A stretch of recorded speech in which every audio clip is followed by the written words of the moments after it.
High বন্ধুরা, এখন আমি ছোলার ডাল আর মিষ্টি কুমড়োর তরকারি করছি।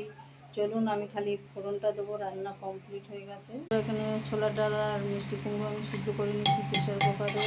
এখানে আদা রসুন সব কিছু থেতো করা হয়ে গেছে। এখানে শুকনো লঙ্কা জিরে ফোড়ন নিয়ে নিচ্ছি। কড়াইতে তেল গরম হয়ে গেছে বন্ধুরা, সাথে থাকুন। জিরে ফোড়নটা দিয়ে দেবো বন্ধুরা। পেঁয়াজ রসুনটা ভেজে দিলাম।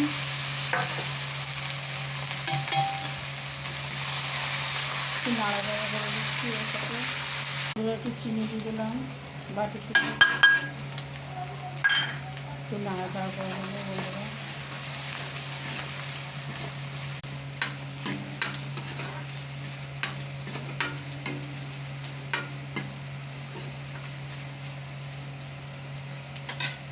বন্ধুরা এবার এই মিষ্টি কুমড়ো আর ডালটা ঢেলে দেবো।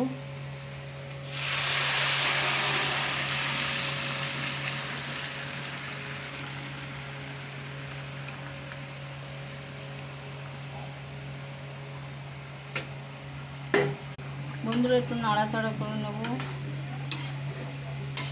দেখুন, ছোলার ডাল আর মিষ্টি কুমড়ো গোটা গোটা করে দেওয়া হয়েছে। তো বন্ধুরা, আজকের এটা রান্নার রেসিপি আমাদের। গরম মশলা নেব, গুঁড়ো গরম মশলা। এটা আমি এতে ছিটিয়ে দেবো। একটু মশলা হাতে সাহায্যে ছিটিয়ে দিচ্ছি।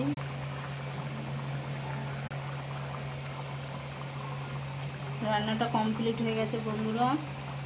তো আপনাদের যদি এই ছোলার ডাল আর সৌরি কুমড়ো মিষ্টি কুমড়োর রেসিপি যদি ভালো লেগে থাকে তো অবশ্যই লাইক শেয়ার করে দেবেন, সাবস্ক্রাইবটা একটা করে যাবেন। আমার ভিডিওতে একটা ভালো করে কমেন্ট লিখে যাবেন বন্ধুরা। আর আপনাদের পছন্দ হলে রান্না আপনারাও বাড়িতে এইভাবে সৌরি কুমড়ো মিষ্টি কুমড়ো আর ছোলার ডাল দিয়ে লুচি দিয়ে খেতে পারেন, রুটি দিয়ে খেতে পারেন, পরোটা দিয়ে খেতে পারেন, ভাত দিয়ে খেতে পারেন। তো বন্ধুরা, এইভাবে রেসিপিটা রাঁধতে হবে। আমি একটু নাড়াচাড়া করে নিচ্ছি, এবার নামিয়ে দেবো। আমার হয়ে গেছে রেসিপি রান্না। আমি প্রেশার কুকারে সিদ্ধ করে নিয়েছি। এর মধ্যে আলু নেই, খালি কুমড়ো আর ছোলার ডাল আছে। তো বন্ধুরা, আমার রান্নাটা কমপ্লিট হয়ে গেছে। আমি এখানে গ্যাসটাকে অফ করে দিলাম। রান্না কমপ্লিট। বাই বন্ধুরা, আমি মিষ্টি কুমড়ো আর ছোলার ডালের রেসিপি ছেড়ে দিচ্ছি।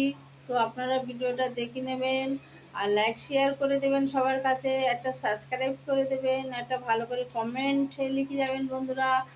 আপনারা সবাই ভালো থাকবেন। আমার ভিডিও দেখার জন্য আপনাদের অনেক অনেক ধন্যবাদ বন্ধুরা। বাই বাই বন্ধুরা, বাই।